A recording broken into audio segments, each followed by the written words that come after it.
Hi friends, good morning. நான் உங்களுக்கு kids world பற்றி நான் ஷேர் பண்ண போகிறேன். இது பார்த்திங்கன்னா டெண்டர் வேர்ல்டுங்க. இதில் ஹண்ட் ஹவுஸ், ஸ்னோ ஹோல்டு எல்லாமே இருக்குது. அவ்வளோ சூப்பராக இருக்கும். 3 டேயும் இருக்குது. அவ்வளோ என்ஜாய் பண்ணியிருந்தான்.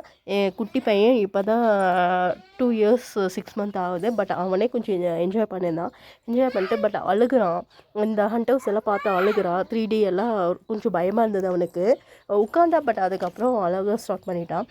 நீங்கள் ஊட்டிக்கு பக்கம் வந்தால் நீங்கள் 3D தண்டர் வேர்ல்டு அதெல்லாம் போங்க. அவ்வளோ சூப்பராக இருக்கும். கிட்ஸோட என்ஜாய்மெண்ட் சூப்பராக இருக்கும். இது பார்த்திங்கன்னா ட்ரெயினில் அவ்வளோ சூப்பராக என்ஜாய் பண்ணியிருந்தான். அங்கே லண்டன் பஸ் இருக்குது. லண்டன் பஸ் ட்ரெயினில் மட்டும்தான் அவ்வளோ சூப்பராக என்ஜாய் பண்ணுவாங்க கிட்ஸு. அவ்வளோ ஜாலியாக இருக்கும். அதில் அவங்களுக்கு என்னன்னு தெரில, அதில் ஒரு சந்தோஷம் அதில் போகிறதில்ல. எப்போ பார்த்தாலும் குட்டி பையன் காரு, பைக்கு, ட்ரெயின், பஸ்ஸு இதில் போகிறதில்ல. அவருக்கு அவ்வளோ ஒரு சந்தோஷம். பிடிச்சிருந்தா லைக் பண்ணுங்கள், ஷேர் பண்ணுங்கள்.